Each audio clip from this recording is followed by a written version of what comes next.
हाँ, तो जय हिंद साथियों, अपन पढ़ रहे थे भारत का संविधान। भारत के संविधान के अंदर मैं आर्टिकल 32 का रीड आपको समझा रहा था। रीड समझाने के साथ ही मैंने 2 रीड कंप्लीट करा दिए थे। जो फर्स्ट रीड था, फर्स्ट रीड कौन सा था? किसी भी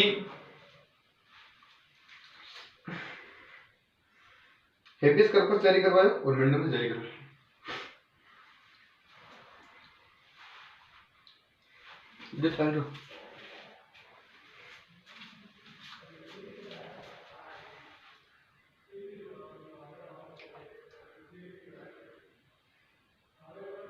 हाँ, तो जय हिंद साथियों, अपन पढ़ रहे थे भारत के संविधान। भारत के संविधान के अंदर मैंने क्या किया, आपको आर्टिकल नंबर 32 पढ़ रहे थे। 32 जिस संविधान की आत्मा, संविधान का हृदय यानी प्रतिभूत यानी संविधान के जो भी आर्टिकल है उनको बनाने की क्या लेता है, गारंटी लेता है आर्टिकल नंबर 32। 32 के अंदर 5 प्रकार की रीट है, जिसमें से 2 रीट कंप्लीट हो चुकी है। एक तो हो चुकी है हेबियस कॉर्पस और एक परमादेश। हेबियस कॉर्पस का मतलब सशरीर कोर्ट में प्रस्तुत करना। 24 घंटे से ज्यादा पुलिस वाले आपको अगर जेल के अंदर रखते हैं तो आपके क्या करें, हाई कोर्ट में, अपने नजदीकी हाई कोर्ट में जाकर हेबियस कॉर्पस जारी करवा दीजिए। और एक था परमादेश। परमादेश का मतलब था मैंडेमस यानी वी कमांड, हम आदेश देते हैं कोई भी सरकारी कर्मचारी सही से कार्य ना करे तो आपको क्या करवाना है, मैंडेमस जारी करवाना है हाई कोर्ट या डिस्ट्रिक्ट कोर्ट के अंदर। अब रीट नंबर 3, रीट नंबर 3 का मतलब है को वारंट। को वारंट का मतलब होता है अधिकार परीक्षा। अधिकार परीक्षा मतलब किसी भी सरकारी कर्मचारी के पद की संवैधानिक जांच। अब इस आर्टिकल को आप ऐसे समझना, जैसे आप कहीं बाइक पे जा रहे हो, किसी कांस्टेबल वाला, कभी भी याद रखना कि जो ट्रैफिक पुलिस का नियम क्या होता है, आपका चालान वही काट सकता है जिसके ऊपर 1 स्टार हो। या तो वो एएसआई रैंक का अधिकारी होना चाहिए, या एसआई होना चाहिए, या आईजी, कुछ भी होना चाहिए। एएसआई रैंक यानी मिनिमम उसके 1 स्टार तो होना ही चाहिए। यानी जिसके भी 1 स्टार होता है वही आपका चालान काट सकता है। ओनली जो कांस्टेबल होता है उसका काम एक ही होता है, गाड़ी को क्या करना, साइड में लगवाना। लेकिन भारत में लोग पढ़े लिखे इतने नहीं है, एजुकेशन, जो एक दरोगा से भी डर जाते हैं। डरो मतलब कोई पुलिस कांस्टेबल अगर आपकी गाड़ी रुकवा देता है, वो चालान काटने लगता है, तो भी आप कटवा देते हो और उसको चालान दे देते हो। बल्कि वो चालान सरकार के खाते में नहीं जाते, क्योंकि चालान काटने का अधिकार एक मिनिमम किसी भी कांस्टेबल के ऊपर 1 स्टार होना चाहिए, वो आपका चालान काट सकता है। यानी सरकारी कर्मचारी के पद की संवैधानिक जांच। अब मान लीजिए आप बाइक पे जा रहे हो, आप पढ़े लिखे हो, आपने भारत का संविधान पढ़ा है, आर्टिकल नंबर 32 आप पढ़ के आए हो, आपको पता है कि 1 स्टार वाला ही आपका क्या कर सकता है, चालान काट सकता है। माना कि वो जो उसका जो सीनियर होता है, एएसआई या एसआई, वो वहां पे नहीं है, वो कांस्टेबल है, वही आपका चालान काट रहा है। मतलब वो कहता है मैं तेरा 5000 का चालान फाड़ूंगा, तो उसको मुंह पे बोलना है तू चालान फाड़ना, वो 5000 का फाड़ या 10,000 का फाड़, लेकिन तुम्हें चालान फाड़ने का अधिकार किसने दिया है? आर्टिकल नंबर 32 तो कहता है कि जिस सरकारी कर्मचारी का जो कार्य है वो ही करना चाहिए। यानी कांस्टेबल का कार्य ओनली फॉर गाड़ी को साइड में लगाना होता है, चालान फाड़ना नहीं होता है। तो कोई बात नहीं, आप आर्टिकल नंबर 32 के तीसरे रीट यानी को वारंटी के थ्रू नजदीकी हाईकोर्ट में जाइए और उसकी नौकरी खा जाइएगा। अब ये बात आप ध्यान में रखिएगा। चौथा आता है प्रोहिबिशन। प्रोहिबिशन का मतलब होता है प्रतिबंधन, यानी टू स्टॉप यानी स्टे देना। जैसे यानी जो भी लोअर कोर्ट का मामला होता है ना, उसका आदेश आपको अच्छा नहीं लगा तो हाई कोर्ट। लोअर कोर्ट कौन सा होता है? अपना नजदीकी कोर्ट, यानी डिस्ट्रिक्ट कोर्ट क्या होता है, लोअर कोर्ट में आता है। फिर हाई कोर्ट, हाई कोर्ट के ऊपर आता है सुप्रीम कोर्ट, जो सबसे बेस्ट कोर्ट होता है, जो दिल्ली के अंदर है, भारत का सुप्रीम कोर्ट। अब क्या होता है, जैसे आप डिस्ट्रिक्ट कोर्ट में कोई मामला दर्ज हो गया, आपने किसी की टांग तोड़ दी, मामला दर्ज हो गया, और डिस्ट्रिक्ट कोर्ट का जो जज है ना, वो थोड़ा आप पे खड़ूस है, मतलब उसके और आपको कोई पर्सनल दुश्मनी है, तो वो क्या कर देगा, आपको टांग तोड़ी उस मामले में क्या सुना देगा, फांसी सुना देगा। तो आपको टांग तोड़ने के मामले में भी क्या दे दी जाएगी, फांसी दे दी जाएगी। डिस्ट्रिक्ट कोर्ट के आदेश के अनुसार आपको फांसी तो दी जाएगी, क्योंकि कोर्ट का आदेश सर्वमान्य होता है, आर्टिकल नंबर 126 के अंदर बोला गया है। तो आपको क्या दे दी जाएगी, फांसी दे दी जाएगी। तो आप इस मामले से क्या संतुष्ट नहीं हो, तो आप क्या करिए, यानी हाई कोर्ट में चली जाइए, सीधी याचिका कहां दायर कीजिए, हाई कोर्ट में दायर कीजिए कि मुझे अपना गवाह क्या करना है, प्रस्तुत करना है, कि मुझे एक छोटे से टांग तोड़ने के मामले में भी डिस्ट्रिक्ट कोर्ट क्या दे रहा है, फांसी दे रहा है। तो आप सीधा हाई कोर्ट में जाइए। हाई कोर्ट का मामला अच्छा नहीं लगता है तो आप सुप्रीम कोर्ट के अंदर जाइए, सुप्रीम कोर्ट के अंदर दर्ज करवा दीजिए। ये आपका होता है प्रोहिबिशन यानी प्रतिबंध, यानी टू स्टॉप यानी स्टे लगवा देना। तीसरा उत्प्रेषण। उत्प्रेषण का मतलब टू सर्टिफाइड। ये और ये दोनों एक दूसरे से रिलेटेड है। आपको कोई मामला है, कोई क्षेत्राधिकार का मामला है, मतलब आप किसी स्पेसिफिक एरिया के अंदर रहते हैं, उसके अंदर किसी के आपके मतलब कोई ऊपर रैंक का अधिकारी आपसे और उसको कोई पर्सनल दुश्मनी है, वो दुश्मनी अगर कानूनी तरीके से निकल रहा है तो आप वो अगर लोअर कोर्ट में है तो आप हाई कोर्ट को सूचित कीजिए। अनुसूचित न्याय। अनुसूचित न्याय मतलब आपको ऐसा न्याय सुनाया गया जिससे आप संतुष्ट नहीं हो, वो न्याय आपके लिए अनुचित है, मतलब अनुसूचित है, आप उस न्याय के लिए इतने गुनहगार नहीं हो, तो आप सीधे अगर लोअर कोर्ट में सुनाया है तो हाई कोर्ट में, हाई कोर्ट में सुना है तो डिस्ट्रिक्ट कोर्ट में। डिस्ट्रिक्ट कोर्ट के जज तो बहुत ईमानदार होते हैं और बहुत बेस्ट होते हैं, क्योंकि वो बहुत पढ़े लिखे होते हैं। अप्राकृतिक न्याय मतलब आपके साथ अनुचित न्याय, यानी high court to lower court, यानी हाई कोर्ट सूचित करता है लोअर कोर्ट को कि तू केस मुझे दे दे। आपको मान लो यहाँ पे मामला सुनना है, संतुष्ट नहीं हो, आपने सूचित किया किसको, हाई कोर्ट का, तो ये केस कहां चला गया, हाई कोर्ट। अब इसके अंदर लोअर कोर्ट का कोई लेना देना नहीं है। हाई कोर्ट में मामला सुना है, वो भी आपको अच्छा नहीं लगा, सीधे सुप्रीम कोर्ट में याचिका दायर कीजिए, और सुप्रीम कोर्ट के जज तो बहुत बेस्ट होते हैं। तो संविधान के आर्टिकल नंबर 32 के पांचों रीड कंप्लीट होते हुए मैं एक बार आपको वापस फिर से समझा रहा हूं। सबसे पहला अपन ने पढ़ा था हेबियस कॉर्पस, यानी टू हैव द बॉडी, यानी सशरीर प्रस्तुत करना। पुलिस वाले 24 घंटे से ज्यादा आपको अरेस्ट करके नहीं रख सकते हैं थाने के अंदर, क्योंकि आपकी व्यक्तिगत स्वतंत्रता है, life and liberty, personal liberty, या आर्टिकल नंबर 21 के अंदर बोला गया है। दूसरा मेंडेमस यानी परमादेश, सरकारी कर्मचारी सही से कार्य नहीं करे तो नजदीकी हाई कोर्ट में जाके क्या दायर कर सकते हो, परमादेश जारी कर सकते हो, आर्टिकल नंबर 32 के अंदर।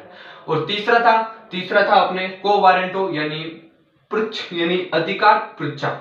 इसका मतलब यही होता है जिस सरकारी कर्मचारी को जो कार्य दिया है वही कार्य उसको करना चाहिए, अन्यथा दूसरे काम में नहीं करना चाहिए। एक पुलिस वाले का कार्य देश के अंदर शांति बनाए रखना होता है, तो कभी पुलिस वाला बस के अंदर टिकट चेक करता पाया गया तो कोई बात नहीं, तेरे में जितना दम हो तू टिकट चेक कर ले, लेकिन मेरे पास क्या है, आर्टिकल नंबर 32 का को वारंट, तो तेरी नौकरी नहीं खा गई तो हम देख लेना। प्रोहिबिशन का मतलब क्या होता है, प्रतिबंध का मतलब क्या होता है, टू स्टॉप, यानी स्टे लगा देना, किसी काम को क्या कर देना, रोक देना, टू स्टॉप। यानी आपको लोअर कोर्ट का अगर मामला अच्छा नहीं लगा, उसका आपका मतलब फैसला अच्छा नहीं आया, तो हाई कोर्ट से सुप्रीम कोर्ट। और उत्प्रेषण का मतलब पहले क्या कर देंगे, सूचना दे देनी। जैसे लोअर कोर्ट ने आपको फांसी लगा दी 22 तारीख को फांसी लगा दी, और 22 तारीख को आप हाई कोर्ट को सूचित करें, तो ये नहीं, आपको फांसी के 14 दिन पहले बता दिया जाएगा कि आपको इस दिन फांसी होगी। तो आप उन 14 दिन के अंदर क्या करिए, अगले कोर्ट के अंदर, मतलब लोअर कोर्ट से हाई कोर्ट में चले जाए तो हाई कोर्ट के अंदर वो मामला चलेगा, उसमें लोअर कोर्ट का कोई काम नहीं होगा। हाई कोर्ट से फिर सुप्रीम कोर्ट। और क्षेत्राधिकार, अनुसूचित न्याय और अप्रकृति, ये आपके संविधान के आर्टिकल नंबर 32 के पांचों रीड क्या होते हुए कंप्लीट होते हुए, अब इन रीड को मैं आपको एक ट्रिक के साथ समझा देता हूं। हाँ तो स्टूडेंट, संविधान के पांचों रीड कंप्लीट होते हुए अब इन रीड जो रीड निकाले थे ना आर्टिकल 32 में, इनको एक ट्रिक के साथ देखता। ट्रिक आपके सामने लिखी हुई है, बंदी पति परमेश्वर उसका अधिकार। बंदी का मतलब बंदी प्रत्यक्षीकरण, यानी हैबियस कॉर्पस। फर्स्ट रीड वही थी, हैबियस कॉर्पस, पुलिस वाले 24 घंटे से ज्यादा नहीं रख सकते हैं, सशरीर प्रस्तुत करना, व्यक्तिगत स्वतंत्रता। दूसरा प्रतिबंध मतलब प्रोहिबिशन, यानी स्टे लगा देना। परमादेश शब्द में छुपा हुआ है, परमेश्वर, यानी औरतें अपने पति को क्या मानती, परम प्लस ईश्वर। परमादेश यानी परमेश्वर क्या देता है, अपन को आदेश देता है। परमादेश यानी हाई कोर्ट या सुप्रीम कोर्ट का आदेश सर्वमान्य होगा, कोई भी सरकारी कर्मचारी सही से कार्य न करे तो। तीसरा उत्का यानी उत्प्रेषण का मतलब एक ही होता है, टू सर्टिफाइड, यानी सबसे पहले क्या करना, सूचित करना। और अधिकार पृच्छा का मतलब होता है को वारंटो, यानी संवैधानिक पद की जांच सरकारी कर्मचारी। तो अब आप एक बात समझना, जो अपने ये प्रतिबंध और उत्प्रेषण थे, ये किसके लिए थे, ये थे कोर्ट के लिए थे, यानी ये कोर्ट में आदेश देने के लिए होती है, ये कोर्ट के लिए बने हुए दो, ये दोनों रीट है ना, प्रतिबंध और उत्प्रेषण, ये कोर्ट के अंदर है, आप कोर्ट को आदेश दे रहे हो। बंदी प्रत्यक्षीकरण ये आपके लिए है, परमादेश ये आपके लिए है, और अधिकार कुछ यानी को वारंटो भी आपके लिए। अब इसके अंदर समस्या क्या है, आप रीट जारी कर रहे हो, आर्टिकल नंबर 32 के थ्रू रीट कहां जारी करते हो, हाई कोर्ट में जारी करते, सुप्रीम कोर्ट के, सॉरी, आप आर्टिकल नंबर 32 के थ्रू आप जो रीट जारी करते हो ना, वो सुप्रीम कोर्ट के जारी करते हो। लेकिन ये रहा अपना भारत देश। अब ये अपना जो भारत देश है ना, ये भारत देश अब कितना बड़ा है, मान लो कि यहां कोई बेंगलोर का आदमी है, इसके मौलिक अधिकार का क्या हुआ, हनन हुआ है, मौलिक अधिकार का हनन हुआ है, और ये गरीब आदमी, मान लो गरीब इंसान है। अब इसको अपने मौलिक अधिकार का हनन करने के लिए कहां जाना पड़ेगा, आर्टिकल नंबर 32 के थ्रू इसको कहां जाना पड़ेगा, सुप्रीम कोर्ट। अपने भारत का एक ही सुप्रीम कोर्ट है, कहां है, दिल्ली के अंदर। अब ये इतनी दूरी से सुप्रीम कोर्ट जाएगा और इसका फैसला आएगा, तब तक इसका खर्चा और किराया कितना होगा। तो संविधान वालों ने यहां पर एक अच्छी बात निकाली कि अगर आप सुप्रीम कोर्ट में अगर नहीं जा सकते हो, आपको फैसिलिटीज यानी पैसे अवेलेबल नहीं, आप सुप्रीम कोर्ट में जाने के लिए अगर अवेलेबल नहीं हो, यानी समर्थ नहीं हो, तो आप अपने नजदीकी हाई कोर्ट के अंदर रीट जारी करवा सकते हो, आर्टिकल नंबर 226। तो सुप्रीम कोर्ट रीट निकालता है आर्टिकल नंबर 32 के थ्रू और हाई कोर्ट रीट निकालता है आर्टिकल नंबर 226 के थ्रू। तो आर्टिकल नंबर 226 यानी मूल अधिकारों का हनन होने पर आप कहां जा सकते हो, हाई कोर्ट में भी जा सकते हो। लेकिन जो रीट निकालने की पावर होती है ना, वो सुप्रीम कोर्ट से भी ज्यादा हाई कोर्ट की होती है। ये क्वेश्चन पूछा गया है यूपीएससी 2020 के अंदर। यानी रीट की जो पावर होती है ना, वो हाई कोर्ट में ज्यादा होती है, सुप्रीम कोर्ट में ज्यादा होती है। हाई कोर्ट में रीट निकालने की पावर ज्यादा होती है सुप्रीम कोर्ट से। सुप्रीम कोर्ट आर्टिकल नंबर 32 के थ्रू रीट निकालता है और हाई कोर्ट आर्टिकल नंबर 226 के थ्रू रीट निकालता है। तो ये संविधान का आपका आर्टिकल नंबर 32 कंप्लीट होता हुआ, जिसे संविधान की आत्मा, हृदय और संविधान को बनाने वाले अधिकारों को क्या देता है, अपन को गारंटी देता है। अब नेक्स्ट संविधान का जो पार्ट है वो अगले वीडियो में बना था। और संविधान के लिए किसी शायर ने क्या गजब बात कही है, तुम्हारी हर तकलीफों का मैं एक मुकम्मल जवाब हूं, कभी वक्त मिले तो मुझे पढ़ लेना, क्योंकि मैं भारत का संविधान हूं। सलाम करते हैं उन लोगों को, संविधान बनाने वालों को, जितने इतना अच्छा संविधान बनाया था। उस समय न तो ऑनलाइन स्टडी थी, न इतना स्टडी का चर्चा था, तो भी वो इतना अच्छा संविधान बना के गए। आज के नेता को आप संविधान बनाने के लिए बोल दीजिए, वो एक आर्टिकल तक सही ढंग से, गांव में सड़क तक वो सही ढंग से नहीं बना पाते हैं, तो वो संविधान क्या देश का सही ढंग से बनाएंगे। सलाम करते हैं उन लोगों ने जो इतना अच्छा संविधान और बेहतरीन संविधान को इस तरह सजाया था। इस संविधान को सजाने का जो कार्य कहा, जो सजाने का जो जिम्मा उठाया ना, वो उठाया था भीमराव अंबेडकर ने उठाया था। इसीलिए संविधान के जनक बोला जाता है भीमराव जी को।